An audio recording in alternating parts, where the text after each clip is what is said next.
Hi hello ನಮಸ್ತೆ. ಪಲಾಲಿಯಂ beach ಇದು locate ಆಗಿರೋದು ಸೌತ್ ಗೋವಾದಲ್ಲಿ. ಒನ್ಸ್ ಅಪಾನ್ ಅ ಟೈಮು ಈ ಬೀಚಲ್ಲಿ ಜನ ಯಾರೂ ಬರ್ತಾ ಇರಲಿಲ್ಲ, ಯಾಕಂದರೆ ಅಷ್ಟು ಇನ್ಫಾರ್ಮೇಷನ್ ಜನರಿಗೆ ಗೊತ್ತಿರಲಿಲ್ಲ. ಇವಾಗ ಇನ್ಫ್ಲುಯೆನ್ಸರು ಯೂಟ್ಯೂಬಲ್ಲಿ ನೋಡಿ ನೋಡಿ ಜನ ಜಾಸ್ತಿ ಬರ್ತಾ ಇದ್ದಾರೆ. ಇವಾಗ ಬೇರೆ ಮಾನ್ಸೂನ್ ಶುರುವಾಗಿದೆ, ಆದರೂ ನೋಡಿ ಎಷ್ಟು ಜನ ಇದ್ದಾರೆ ಅಂತ. ಈ ಬೀಚದು ಒಂದು ಬ್ಯೂಟಿಫುಲ್ ಕ್ವಾಲಿಟೀಸ್ ಏನೇನಿದೆ ಗೊತ್ತಾ? ಆಮೇಲೆ ನೋಡಿ, ಈ ಸೈಡು ಬೆಟ್ಟ, ಆ ಸೈಡು ಬೆಟ್ಟ, ಮಧ್ಯೆ ಒಂದು ಬೀಚು.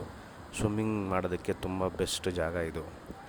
ನೋಡಿ, ಲೈಫ್ ಸೇವರ್ದು ಹೊಸ ಗಾಡಿ, ಎಲೆಕ್ಟ್ರಿಕ್ ಗಾಡಿ ಇವಾಗ ಬಿಟ್ಟಿರೋದು ಇದು. ಇವನ ಹೆಸರು ಬ್ಲಾಕಿ ಅಂತ. ಇದು ಆ್ಯಕ್ಚುಲಿ ಒಂದಲ್ಲ, ಟ್ವಿನ್ಸು, ಇಬ್ಬರು ನೋಡ್ಬೋದು.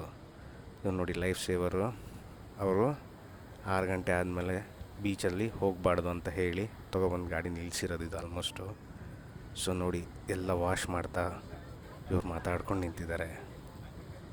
ಸೊ ಇವರೆಲ್ಲ ಲೈಫ್ ಗಾರ್ಡು ಅಂತ ಹೇಳ್ತೀವಿ ನಾವು. ಇವರೆಲ್ರಿಗೂ ಸೇವ್ ಮಾಡ್ತಾರೆ. ಎಷ್ಟೇ ದೂರ ಈಜಾಡ್ತಾ ಇದ್ರೂ ಅವ್ರಿಗೆ ಗೊತ್ತಾಗುತ್ತೆ, ಮೇಲ್ಗಡೆಯಿಂದ ನೋಡ್ತಾರೆ, ಹೋಗಿ ಕಾಪಾಡ್ಕೊಂಡು ಬರ್ತಾರೆ. ಆ ಕಾಪಾಡೋದಕ್ಕೆ ಜಸ್ಕಿನೂ ಇದೆ. ಈ ಜಸ್ಕಿ ಮಿಡಲ್ ಆಫ್ ದ ಸೀವರೆಗೂ ಹೋಗಿ ಅಲ್ಲೇನಾದರೂ ಪ್ರಾಬ್ಲಮ್ ಆದರೆ ಕಂಡಿಡ್ಕೊಂಡು ಬರ್ತಾರೆ ಇವರು. ನೋಡ್ಬೋದು, ಇದು ತೊಗೊಬಂದು ನಿಲ್ಲಿಸಿ ಇದನ್ನು ವಾಶ್ ಮಾಡಿ ಕವರ್ ಮಾಡಿ ನಿಲ್ಲಿಸ್ತಾರೆ. ಸೊ ಇವ್ರದ್ದು ಕೆಲಸ ಎಷ್ಟು ಕಷ್ಟ ಅಂದರೆ ಇದು ಮಸ್ಟ್ ವಿಸಿಟ್ ಅಂತಲೇ ಹೇಳ್ಬೋದು. ಯಾಕಂದರೆ ಇಲ್ಲಿ ಜನ ತುಂಬ ಒಳ್ಳೆಯವರು, ತುಂಬ friendly nature. See you on my next video.